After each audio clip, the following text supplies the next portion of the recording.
Hey guys, in this episode we're going to be talking about Shadowdark RPG. This has quickly become one of my favorite RPGs, and whether you're a 5e player or a longtime OSR player, there's something in here for everyone to enjoy. So stay tuned.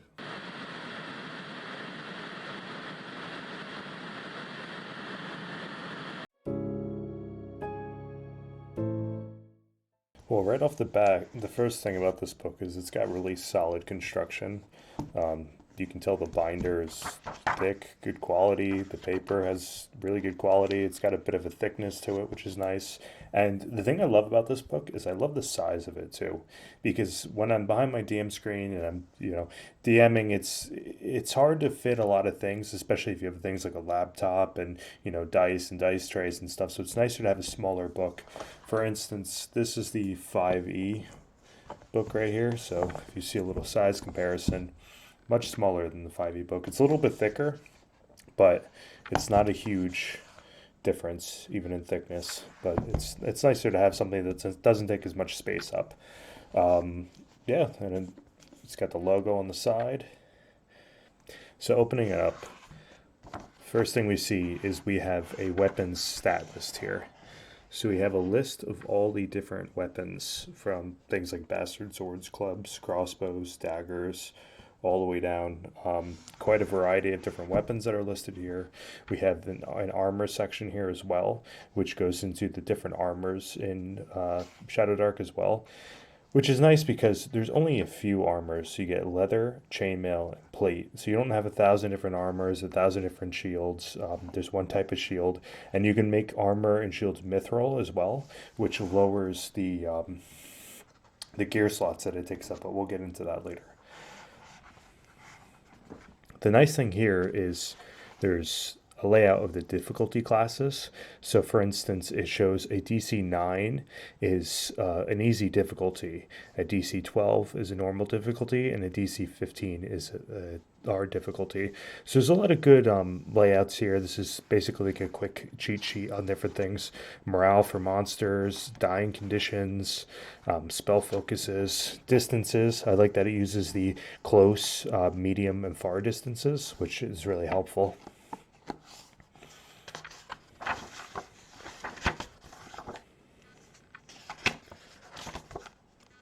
Really nice artwork on this book as well too.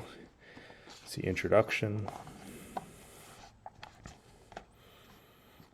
I love the narrative intro here. It's a really good story. The basics, stats, hit points. This is where it goes into the basic overview of the different kinds of skills in the game. And the stats are, your typical 5e stats where you have strength, dex, con, intelligent, wisdom, and charisma. And it functions. If you're familiar with 5e, this is very, very similar in a lot of ways. We'll get on to some of the characters. Again, really awesome artwork here. Beautifully done.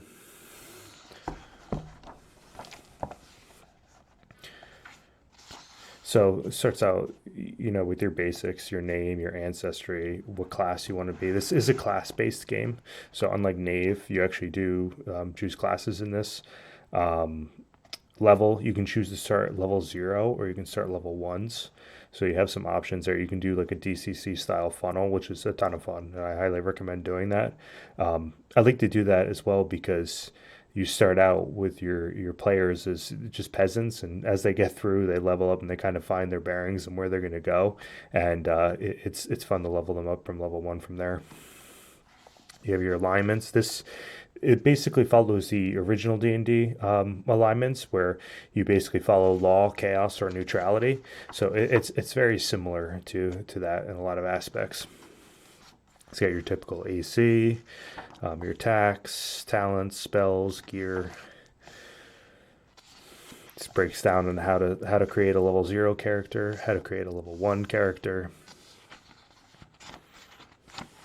Some stuff about the different modifiers that are involved. here's your races. So this is really interesting, and I love this game because with 5e they've gotten into so many crazy races. Half the races have dark vision, half the races can fly, have special abilities. Like, I'm not a fan of that. I like the classic fantasy races. So you have them all here: dwarf, elf, half orc, halfling, human. But interesting enough, you also have goblin, which is really cool, and goblin's a ton of fun to play. They each have their own little special abilities as well. Like the goblin, for instance, has keen senses and can't be surprised. So that's fun. When you're playing a goblin, everybody else is getting ambushed by the party. You're the only one that's not getting ambushed. So it kind of helps you out a little bit. Here we have the fighter class. Fighters are really fun. It's your standard like sword and board or two-handed fighter from most other games. You get grit, which you choose either strength or dexterity, and you get advantages on those checks. So I really like that where a fighter actually becomes like utility based to some extent, where you can either be nimble and be better, get advantage on jumping over ravines and things like that, or you can get an advantage on the strength, and you could rip down portcullises and break chains and things. I think that's just a great feature to add this. You also choose a weapon mastery, so you gain +1 to attack and damage at first level. So that's a lot of help. Hit points are also listed here. Fighters start with a D8, for instance. They're proficient with all armor and shields, and here's their talents as well. So how this game works is when you level up, you get a random talent. So you're going to roll 2d6, and whatever talent you land on is what you're going to end up getting. So it's a little bit of randomness, which I actually like. I'm not really huge into the whole like min-maxing of 5e, where some people make a way better character than others, and if you have a new player, they're just struggling to keep up. So yeah, that's something that I've always had a difficulty with in that game. We go into a priest. Priests have priest spells. They can turn undead. They get a d6 hit points. A lot of standard stuff. Here's their tree, and here you have all the different spell tiers too. In this game, you have spells 1 through 5, so you have the different spells that you get through the different levels. Here's the thief class. Really interesting class, really fun to play. They get your typical backstab ability. You adapt with thieves tools as well, so you get bonuses on using those as well. So fun all around trickster type rogue character. Here's your wizard class. Here's your spell tier lists, and yeah, your standard wizard. How spells work in this game, and I find it really interesting, is you have to make a spellcasting roll, and if you make that roll, then you can continuously cast that spell per the day until you fail that roll. And the interesting thing is, if you roll a 1, you get a mishap, and you roll on a mishap table. And if you roll in that 20, you get to double one effect of the spell, which is really cool. So you can hit 2 targets, or you can double some of the damage. There's a lot of different options of what you could choose to do.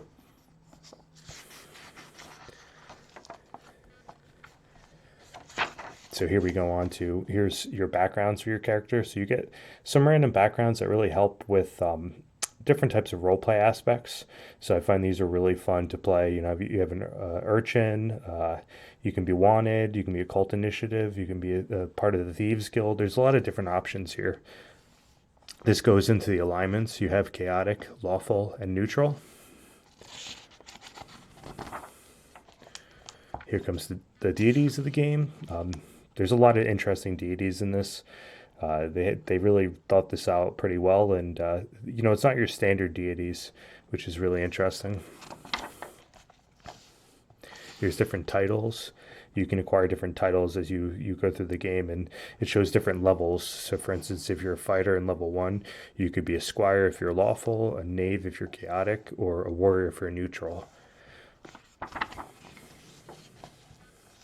Different languages that you can learn. Here's the starting gear. So this gets into your basic gear.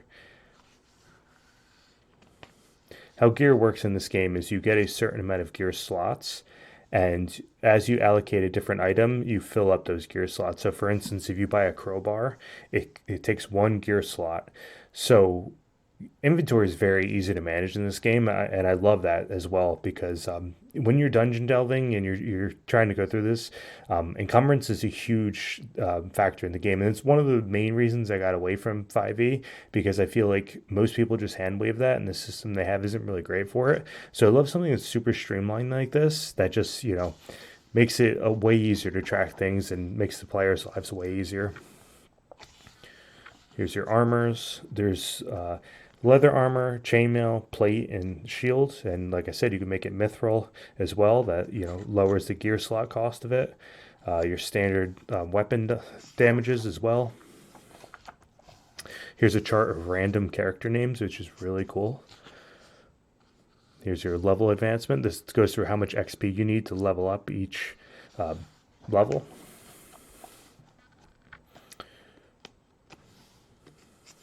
This is used to generate random level 0 characters, which is really cool.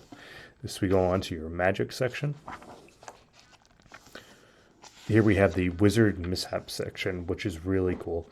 So this is when you roll your critical miss on your spellcast. One of these effects go into play.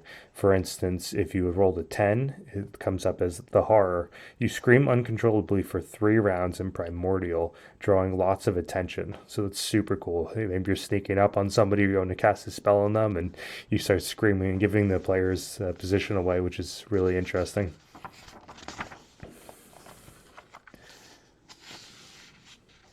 Here's your scrolls and wands.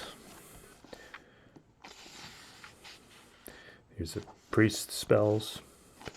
Priests function a little different where when they roll a critical miss, they actually have to do penance. So they either have to sacrifice a certain amount of gold or do a certain quest at the DM's discretion in order to win their god's favor back for their spells. So I think that's super interesting and adds to a lot of the roleplay of the game where, it's not the standard type of thing where, you're just trying to pay a monetary value. It's actually like having you do some kind of quest. And I think that really keeps players engaged and it adds a lot to the story as well. Here's the wizard spell list. You have a lot of like the standard 5e spells, lightning bolt, dispel magic, detect thoughts. A lot of the ones that you're familiar with if you're a 5e player. These go into a little bit more expanded detail of the spells.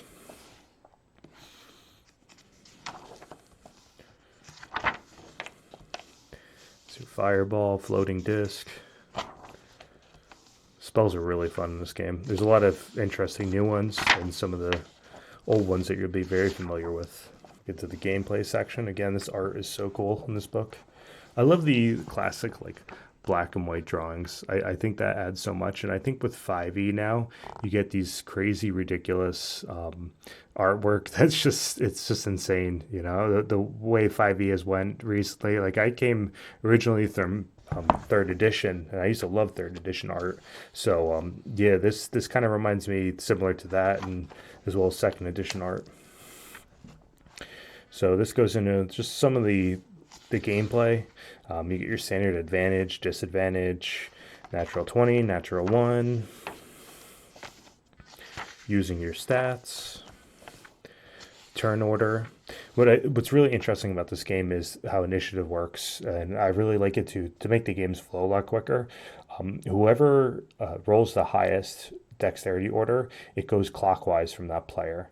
So it's really interesting because sometimes the person next to the DM will roll highest, and then they'll actually end up going first, and the rest of the party can go. But sometimes it's the last person in the turn order, and yeah, it's funny when that happens because you see all hell break loose. But it makes it a lot easier to track, and that's something I'm always looking to do in my games. Here's different crawling conditions. So they have things called crawling rounds in this game, and they're a certain action you can take within a dungeon, and each action is broken down into a turn. So I think that's really cool where it's, I search for this round, or I light my torch this round and I move forward. It really, it makes it interesting. And this game is based around darkness as well.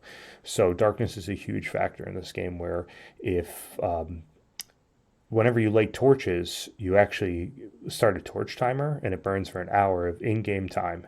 So the DM sets this torch timer, and once it runs out, you have to light another torch, or if you're in darkness, man, you are screwed because all the monsters get advantage on you, and it just goes downhill very quick. So I like that resource management. I like that little bit of like survival horror element to this game, and I think it adds a huge amount.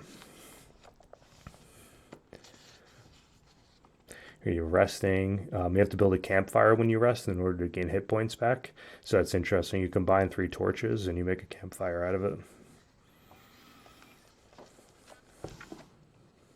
It's about combat turns. Here's some stuff about like navigation. If you're playing a hex crawl system, there's a lot of information on that.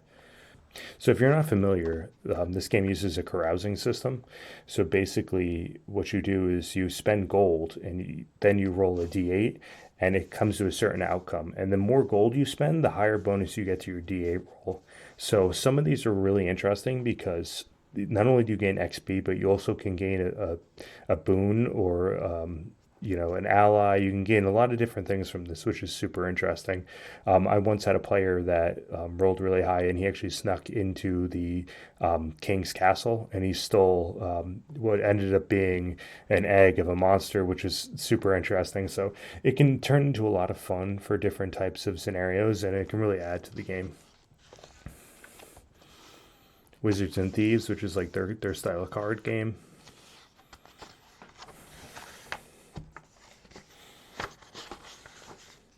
Here's some examples of play. It's the Game Master section.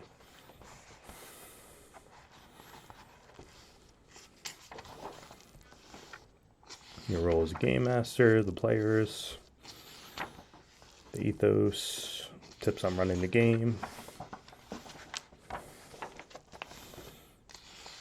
modes of play. So there's different like optional rules, which I really like. So you can make the game harder or easier depending on what you want. Like there's a pulp setting, there's a grinder mode, hunter mode. There's a lot of different modes to this where you can really change up the game style depending on like what you're looking for. This is really cool for random encounters. They have different setups for it, like what distance the random encounter comes in from, what the activity of the monster is when they're coming in, and then when you actually end up meeting the monster, you make a charisma roll, or you make a 2d6 roll and add your charisma to it, and that determines what the attitude of the monster is going to be, anywhere from hostile all the way to friendly, which I think is super interesting. It's always funny when you have a monster come through and, players roll high in the charisma and they can either befriend them or be neutral. It adds a lot to the game. Different traps. Here's awarding XP. This is really cool. You get a lot of random tables here. Something happens. Rumors. Random tables are always nice to have. This adventures.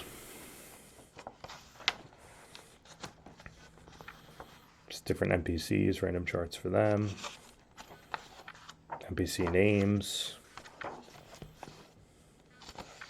Here's a random map generator, which is really cool. Overland hexes, settlements, taverns. You can even have a random food generator for your tavern, which is really cool. Shop generator. Look at this art. This is so cool. Arctic setting,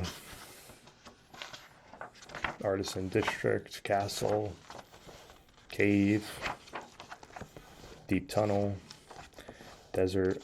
These are all different random encounters that you can come into in these different areas, which is super cool. Forest, grasslands, jungle, the low district, market encounters. There's so much stuff in this game, so like whatever your players are going to run into, there's going to be a random table for it. And I really love that in games where there's just so much different stuff to really add to the game and add to the flavor of the world. This here's a monster generator, so it's different ways to help create monsters. Some mutations you can add to monsters, designing monsters.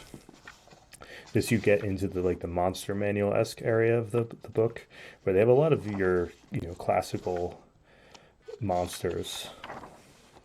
This really helps for running older modules like I run. I used this to run Keep on the Borderlands, and I was able to swap out a lot of the monsters for monsters in this book. For most things in that book, there's a 1-to-1 swap out for it, so that was really nice. You can easily do that for 5e as well. It's not too hard to either convert.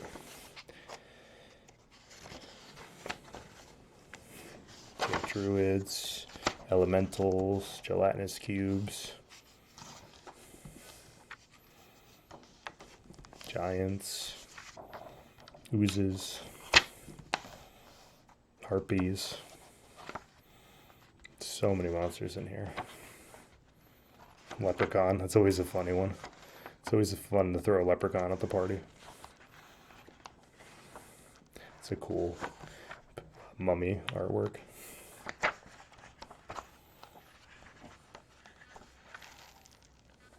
Some rats.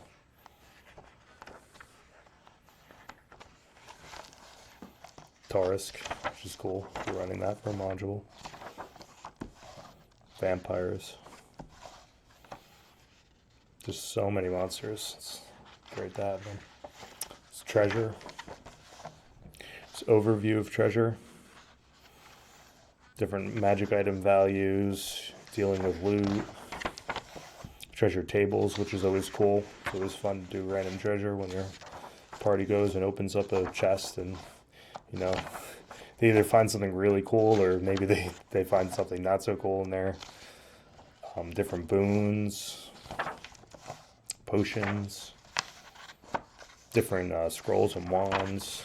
So many random tables in this game. So that's what I love about it. Like, as you're playing this, you as a DM, you don't really know what's gonna happen. You know, it's all at the table and it's all in real time, and I think that's awesome. Designing magic items.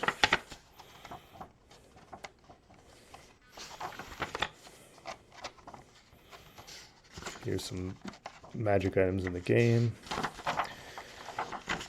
A lot of cool magic items in this game too. It's more than just like, you know, add a bonus to something. It's like things that actually, you know, have some kind of substance to them and actually change the world in some way.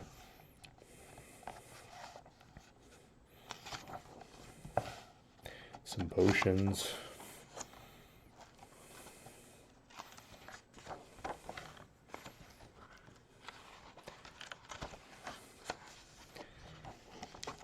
And then this is the character sheet here. It's super simple.